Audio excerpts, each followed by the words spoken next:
Well, what is up, beautiful people of YouTube? My name is Jerutastic, and welcome to another episode of Tropico 6. This is episode number 4, and I am sorry. I am so sorry. I see the comments. I know you guys have been commenting, like Tropico fans who don't watch 5M have been commenting on my 5M videos saying, hey, when is the next part? When is the next part? When is the next part? And I owe you an apology. I try to keep on top of my schedule, man, but this was way too far. The reason being, I had to do a 5M server that takes so much time, and then I have to do the 5M videos, the 5M recruitment, training, blah, blah, blah, blah, blah. Obviously, you guys know that policing, roleplay, and Tropico, kind of my two loves in this channel, so it's not easy running a 5M server as far as time is concerned. So there goes that of why I've been slacking. But nevertheless, we're here. I will try to keep it going, and I promise you guys, we will not take another 2 months break. I've never done that in any series I've done before. I usually finish them, so I apologize. Now, as we've been talking about, if you're new here, this season is about kind of giving you tips as we go along. More of not really so much a tutorial season, but more of like informative season. Because usually I build the island, you guys see how successful it is, you guys ask me questions, I answer them in the comments. So this season we're focused more on giving you tips as I go along. So we're in the World War era, we gave you some tips on starting out. Today we're going to give you some tips on the World War era economy, okay? So the first one being in the World War era, just keep in mind, you're not going to have a lot of things unlocked as it is, right? You're going to have a lot of things that are still grayed out, a lot of things that need blueprint. So you're not going to have a whole lot of things. So what do you do in World War era? How do you make money in World War era in Tropico 6? So that's kind of what we're going to be focused on today. Now, one of the things that we always have discussed is the cigar factory and rum distillery. But there's one more that I want to add in here, which is a toy workshop. There's reasons for that. First of all, as you can see, it's pretty easy on the pocket. You're looking at the blueprint and the final price, $7,400 for uneducated workers. We should have enough for those. And also, you can make kind. But as I always tell you guys, the almanac is the key for any successful island. So we will look at this. We'll look at unemployed citizens that are 0. So we need 1 or 2 cotton plantations, and we need that. So we're looking about, we need a workforce of 16. So in order to do that, the economy tips of World War era, the first one I can give you has nothing to do with necessarily making money, is make sure on your pirate cove you rescue many, and you rescue many, and then you rescue many, and rescue many. You need somewhat of a population boom, because 300 people on your island is not going to cut it to get your population going. It's a slow and somewhat tedious process, but you need workforce to make those things happen. We already have a rum distillery here, which is doing great for us for the most part. We already have the sugar plantations for the rum distillery. We got about 4, 5. Okay, so maybe we can switch one of them to cotton, because right now desperate times call for desperate measures. So let's go ahead and take a look at that. Take a look at cotton here. Bam. This area is horrible for cotton, so therefore automatically out of the question, we can't even switch those to cotton. So we'll have to go to route A, which is get many people in. Looks like educated people, they're happy with that, so that's always good. They want produce canned goods, so that's another thing we're going to think about. But so basically what I'm trying to say, for World War era, and by the way, Tropico nerfed it. Back in the day when they used to put rescue many, it used to come about 18, 20 people, and lately I haven't been noticing that many people. I've been noticing less and less and less people coming in. So I believe they nerfed that. So there's people about to come out. They should come out. Let's see. They should be coming out. I usually literally count them, but I guess they're not coming out today. But, you know, another way we can look at it is the almanac, obviously. Well, still vacant jobs about 13. So they're on their way out. They got to do what they need to do. Make sure the budget is high in this so they can actually rescue many. And then we'll go that way. Like I said, it's tedious. It's a longer process, but it is what it is. So our tobacco deals just got done. So now we got cigars, we got bananas, we got rubber that's going out. What else can we do? What I also want to give you in a world war is kind of have that thin line between making money and also creating friendships, because the more standings you have with them, obviously the better percentages you get. Right now, these percentages, I wouldn't say they're good. But as you can see, as far as what we can export out, I'm not really seeing anything good. We have meat, sure, 6%. But remember, sometimes I made a tutorial on this. Sometimes you gotta import to export to make money. So if we buy gold right now from Venezuela, it's at 6% below the price market. We can buy it and sell it, so that'll be about a 6%, profit. So I'm actually gonna go ahead and take, let's go ahead and take 2200 unit right now. I'm going to sign this. We don't always have to import to make money, right? You can you don't have to export to make money. Sometimes you can import at a lower price and then export it. The only downside to that is, of course, when you import stuff from Venezuela, from Mexico, Dominican Republic, from the pirates themselves, this doesn't count towards standings because these are not political figures in the game. So keep that in mind. Now, we've done that. Like I said, we're waiting on the pirates to come. That doesn't mean we stop working. We'll take a look around and see what needs to be done. Okay, so now we have about just a little bit of people that are unemployed or looking for a job. So now we can start looking at building the cotton plantation we are talking about. Because cotton, you could turn cotton into teddy bears basically for the toy workshop. And these are very stable, consistent industries that will carry you on way into the game. So, you know, this is why we're focusing on it a whole lot. And now it's going to be a little awkward as far as location, but that's fine. Another thing, of course, if you're doing a population boom, just understand you're going to sometimes not have enough money, or you can't afford to really build a lot of houses, even if you do have some money. Right now, 50,000 is not good enough to afford doing stuff like that. We're still building, remember? We're still building. So keep in mind and keep an eye out on your homeless citizens. So we were, as you can see here, look at that. We were low. Ever since we started getting aggressive, it just went up right here. So keep an eye on that. These are things that you have to keep in mind. These are things that make your people happy, rested, etc., so on and so forth. So always keep an eye on that, of course, as you add more people to the island. So now we're building the cotton plantation. It has been built. People should come here and start working there. Let's take a look at who's actually homeless. Who's actually homeless? Homeless families. 15 of them are poor. But as you can see, we already have a few places that the poor families could live in. So we're not going to build anything right now. Sometimes Tropicans are just picky. So I just let them be. You want to be picky? You can be picky all you want, but it's not going to do good for you.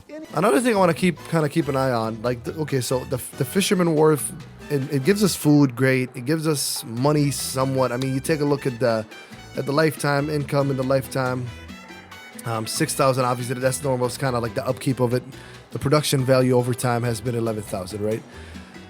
Is this something that benefits us more right now, or can I use these people on the workforce? Well, let's take a look. Let's take a look at local services. Export. I'm not even seeing it in here. Local services probably not going to be here. Miscellaneous probably not going to be here. So okay, so it's not really making us a whole lot of money. What there's probably getting used for is a grocery store and whatnot.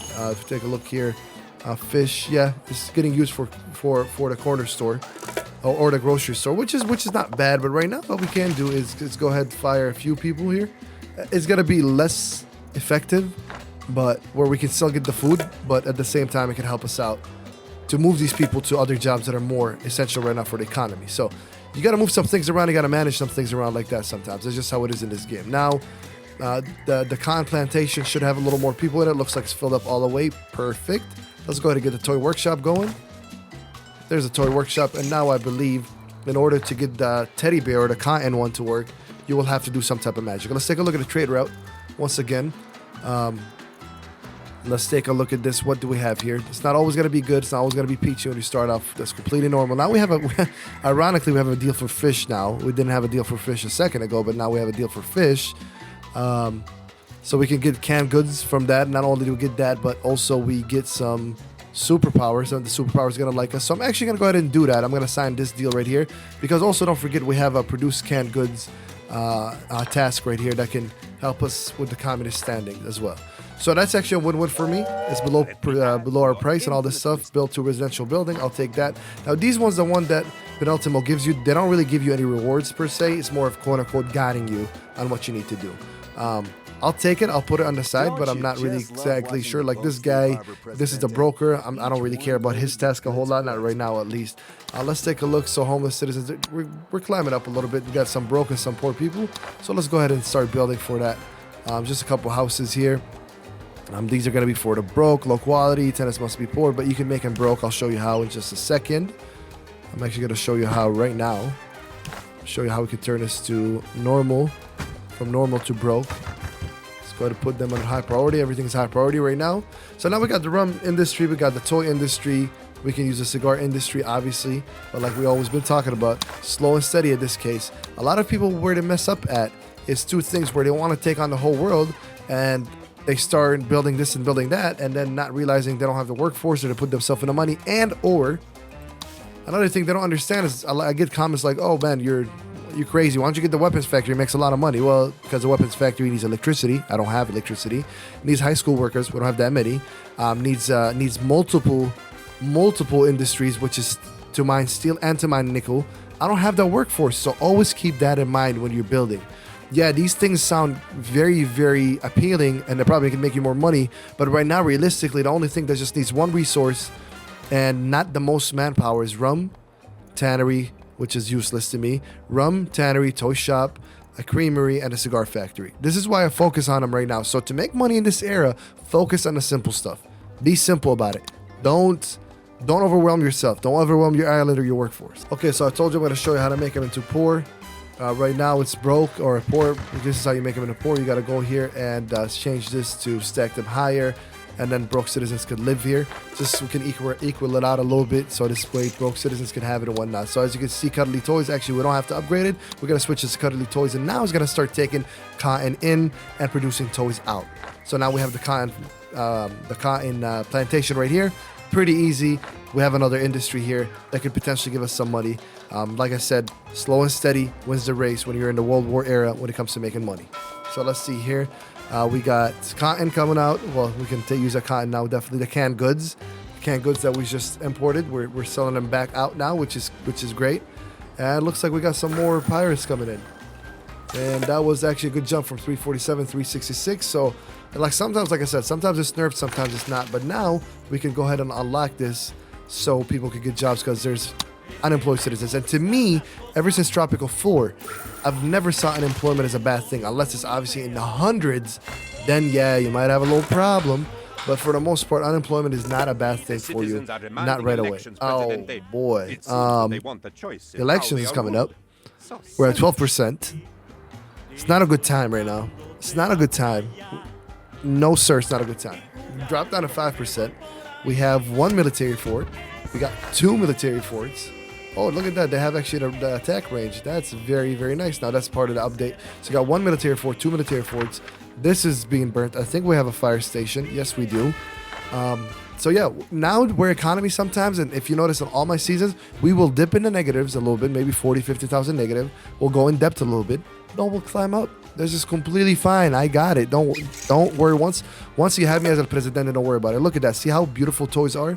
And now we're actually going to follow this truck because it's going to go to tie. I got 800 units of toy. Now let's see how much money that gives us. Now they're not the most expensive thing in the world, but it does not hurt at all. It does not hurt at all. So toys are coming in, hopefully. So there you go. It bumped us up about 2,500. So like I said, that does not hurt a lot at all. It's coming up a little bit. And expected revenue is about 6,000 right there from the canned goods and the toys. You can't ask for better than that. You can't ask for better than that, right? So if you take a look at that, in a short span that we've built a toy and something simple, just something with just one cotton plantation and a toy, our production lifetime has been 21,000. So there you go. This is exactly why I encourage you to build the simple stuff to start off with. Like I said, the money is not, you're building the pieces here. You're building one here, we're getting more people here, one extra worker here, extra worker there. Yeah, the pieces are going to be somewhat, quote unquote, slower moving. But the overall vision or idea you have is you're setting yourself up for a successful World War era, but also a more successful Cold War era. Because in Cold War, remember, they're going to be demanding more of you. And it's going to be more challenging to meet those demands. So right now, you start doing these things. The next thing, what I would like to see right now is if we had a little bit more money for a cigar factory or a creamery. But that's the next goal, right? Because right now, I think we're in deficit 3,000, which is not bad. If you take away the construction, actually, 1,500 would be kind of breaking even. So don't let the negative fool you. It is what it is, right? We'll be kind of breaking even. As you can see, toys are what's really doing it for us. The toys keep filling up and up more and more and more. Now you got some leather, it's coming up and coming down. So the deficit is okay. I'm not really too worried about that. But like I said, I would like to see a little bit more money like that. Don't forget, we are researching state loans as we speak. We can take a loan out and then we can start all that cigar factory as well. All right, now that we have a little bit of money, I'm gonna go ahead and pull the trigger. Some of you might think it's too early, and now we just got some more money from this as well, and for it, okay, the access. So that's nice. So we're gonna go ahead and actually pull the trigger on the cigar factory because our unemployment is great for the most part. 11 uneducated, 13 high school. This is an industry that I can pull the trigger on, and I believe we already even have tobacco, if I'm not mistaken. Pretty sure I have tobacco. It's a matter of where's the tobacco. There we go, perfect. So let's go ahead and pull the trigger on it. And cigar factory, there you go. Oh, that's kind of spendy, 21,000 altogether, but we should make our money back. Hopefully sooner than later. I know we will make our money back, but hopefully sooner than later. I mean, over here, we already made our money plus some. There you go, $46,000 for an island that's very new, somewhat new. This is excellent. So to recap or cap this video, what have we learned? In order to get a very successful, and look at this, by the way, I forgot to tell you, see, 1,200 coconut, 1,800 sugar, 1,000 wool. I got the workforce that I need right now, so I'll start transitioning into resources, so this way I can help my other things out. So what have we learned? What have we learned is, in the World War era, to make money, or the best World War era money tips in Tropico 6, is to start getting the workforce. Once you get the workforce, focus on the basics, the rum, the tobacco, the cigar factory, the toy factory, workshop, or factory, whatever you want to call it, the creamery. Focus on the stuff. Always keep in mind that before you build stuff, not only got to look at the money, you also got to look at the workforce. How much workforce do you have? Something like a weapon factory that needs 2 other industries or 2 other places to produce for it, like the steel mine and the nickel mine. Focus on that as well. Also, don't forget the housing. The housing will something we'll work on. Like you see, we have vacant houses. Most of them are going to be broke anyways, but don't forget to keep in houses as you go along. With that being said, we're back with Tropico 6. If you guys enjoyed it, go ahead and hit the like button. Let's get to 50 likes, guys. I know we can do it. 50 likes in this video. I can't wait to show you guys part 5. Hopefully, we'll get closer to the Cold War era. That's, of course, our goal. Our goal is obviously to do Super Alliance as well. That's another goal of ours before the World War era. With that being said, my name is Jerutastic, and I am out. See you guys.